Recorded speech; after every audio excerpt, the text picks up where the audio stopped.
7টি গুণ থাকলে বুঝবেন আল্লাহ আপনাকে অনেক বেশি ভালোবাসেন। সেই 7টি গুণ কি? সম্মানিত দর্শক, আমি আপনাদেরকে একটি একটি করে এই 7টি গুণ সুন্দরভাবে বলার চেষ্টা করব। এমনকি যার কাছে এই 7টি গুণ আছে সে তো পালন করবেনই, সে তো আল্লাহর পছন্দনীয় বান্দা হয়েই আছেন। যার কাছে এই 7টি গুণ নাই, আমরা চেষ্টা করব এই 7টি গুণকে নিজের মধ্যে আনার জন্যে। সম্মানিত দর্শক, 1 নম্বরে যে গুণটাকে আল্লাহ বেশি পছন্দ করে, আল্লাহ সুবহানাহু ওয়া তাআলা বলেছেন যে ইন্নাল্লাহা ইউহিব্বুত তাওয়াবিনা ওয়া ইউহিব্বুল মুতাতাহহিরিন। আল্লাহ সুবহানাহু ওয়া তাআলা তাওয়াবিনদেরকে বেশি পছন্দ করেন। সুবহানাল্লাহ। আল্লাহ বলেন ইন্নাল্লাহা ইউহিব্বুল তাওয়াবিনা, নিশ্চয়ই আল্লাহ তাওয়াবিনদেরকে ভালোবাসেন। সম্মানিত দর্শক, আপনি যে যত বেশি গুনাহ করুন না কেন, আপনি যদি তাওবা করেন, আল্লাহর কাছে ফিরে আসেন, অবশ্যই আল্লাহ আপনাকে ক্ষমা করে দিবেন।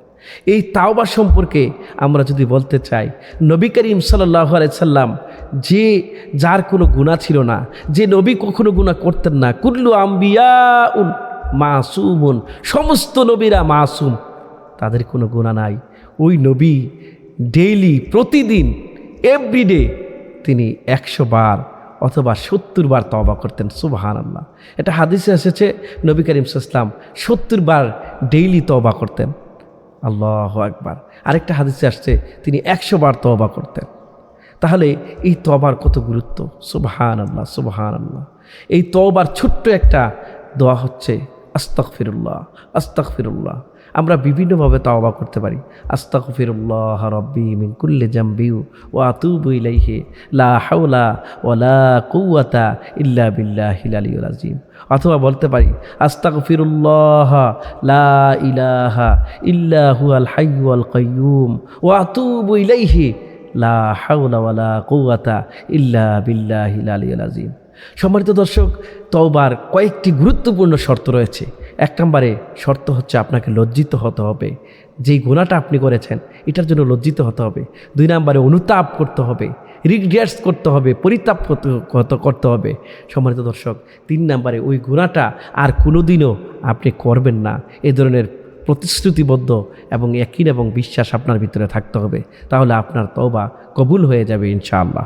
সম্মানিত দর্শক, যে কথাটা বলতেছিলাম, 1 নম্বরে আল্লাহ তাআলা বলেছেন যে ইন্নাল্লাহা ইউহিব্বুত তাওয়াবিনা, আল্লাহ তওবাকারীকে বেশি পছন্দ করেন।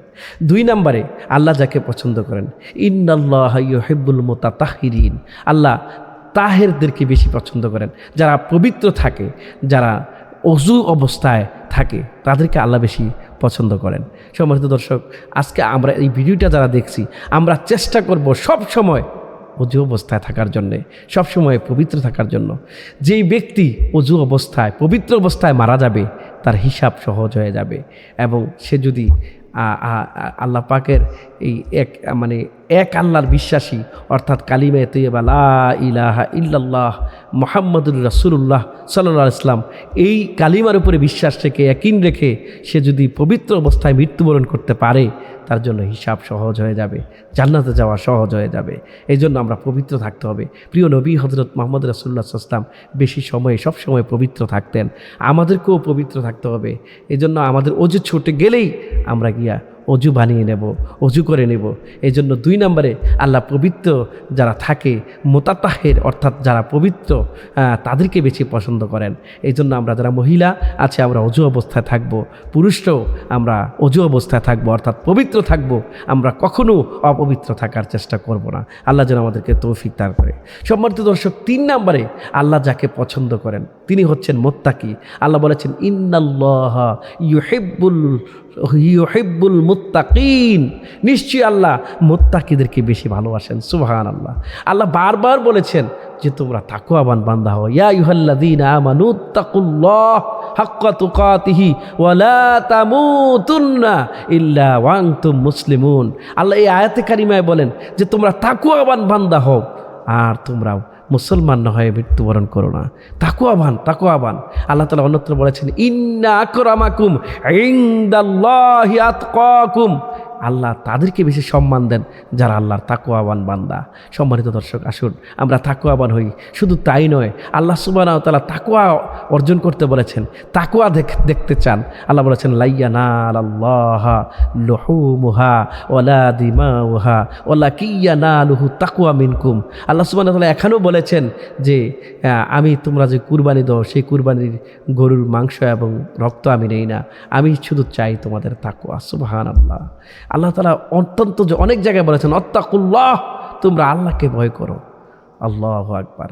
আল্লাহ বারবার বলেছেন ওয়াকুলু কাওলান সাদিদা, আর বেশি বেশি করে মানে সত্য কথা বলো। এই জন্য তাকওয়াবান হতে হবে।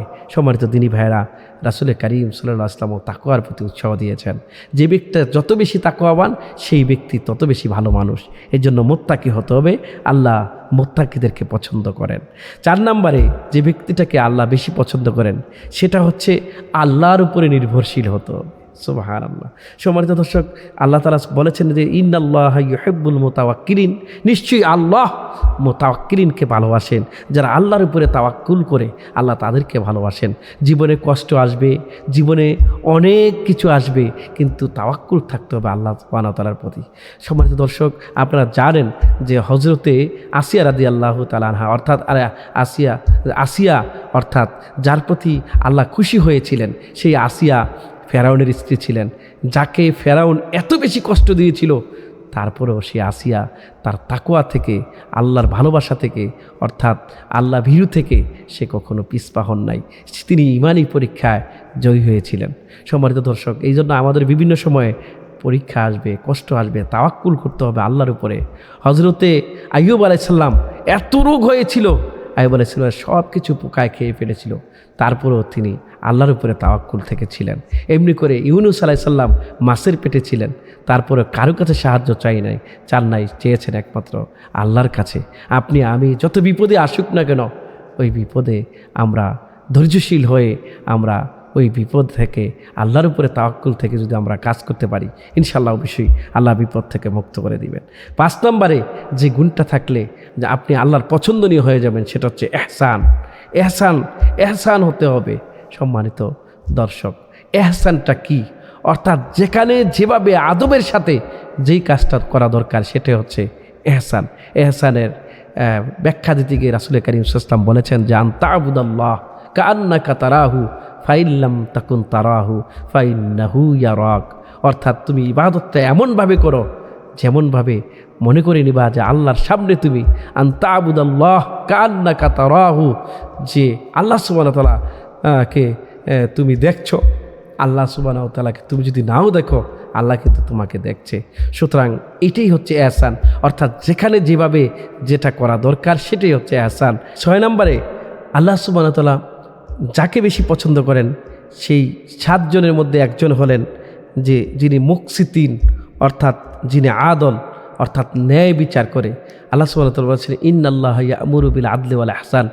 আল্লাহ আদল এবং এহসান করার জন্যে আদেশ করেছেন। সুতরাং আদল এবং এহসান করতে হবে।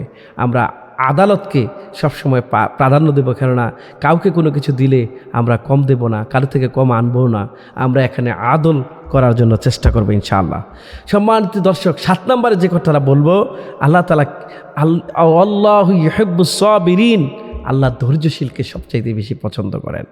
তো এই জন্যে আল্লাহ সুবহানাহু ওয়া তাআলা সূরা আসরের শেষাংশেও বলেছেন যে বিভিন্ন সময় বিভিন্ন পরীক্ষা আসবে, কিন্তু ধৈর্য ধারণ করতে হবে, ধৈর্যের সাথে মোকাবেলা করতে হবে।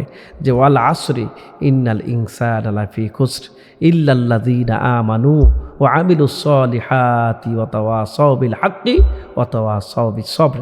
একেবারে লাস্ট পর্যায়ে গিয়ে আল্লাহ সবরের কথা এখানেও বলেছেন যে জীবন চলার ক্ষেত্রে, দিন মানার ক্ষেত্রে বিভিন্ন সময় দিনের কোনো কাজ করতে গেলে, ঈমানকে রক্ষা করতে গেলে আপনার উপরে কঠিন পেরেশানি আসবে, দুঃখ আসবে, কষ্ট আসবে। সেই দুঃখ কষ্টকে ধৈর্যের সাথে মোকাবেলা করতে হবে। সম্মানিত দর্শক, এই ধৈর্যশীলদেরকে আল্লাহ পছন্দ করেন। আল্লাহ বলেছেন ইন্নাল্লাহা মা'আস সাবিরিন, নিশ্চয়ই আল্লাহ ধৈর্যশীলদের সাথেই রয়েছেন। এই জন্যে আমরা চেষ্টা করব ধৈর্যশীল হওয়ার জন্যে। যে ইজা আসাবাতহুম মুসিবাতুন ক্বালু ইন্না লিল্লাহি ওয়া ইন্না ইলাইহি রাজিউন। জীবনে মুসিবত আসবেই, আমাদের মুসিবত আসাটাই স্বাভাবিক, জীবনে দুঃখ আসবেই। দুঃখ না থাকলে আমরা সুখের কি মূল্য সেটা বুঝতে পারতাম না, সুখ কী জিনিস সেটা বুঝতে পারতাম না।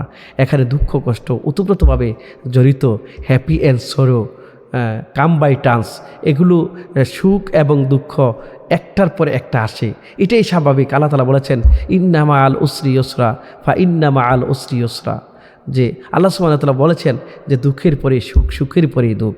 সুতরাং এগুলো আমাদের জীবনে ঘটবে, কিন্তু আমাদেরকে ধৈর্যের বিশাল স্বাক্ষর রেখে যেতে হবে। আমি আপনি যদি ধৈর্যধারী হতে পারি, ধৈর্যবান হতে পারি, ইনশাল্লাহ আপনার আমার বিপদ সব সময় আল্লাহর উপরে তাওয়াক্কুল রাখা সম্ভব। আল্লাহ সমস্ত বিপদকে আমাদের থেকে কাটায় দেবে।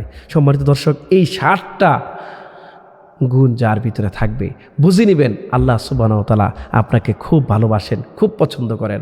আমরা এই 60টা গুণকে বেশি প্রাধান্য দিয়ে জীবনে চলার চেষ্টা করব ইনশাআল্লাহ।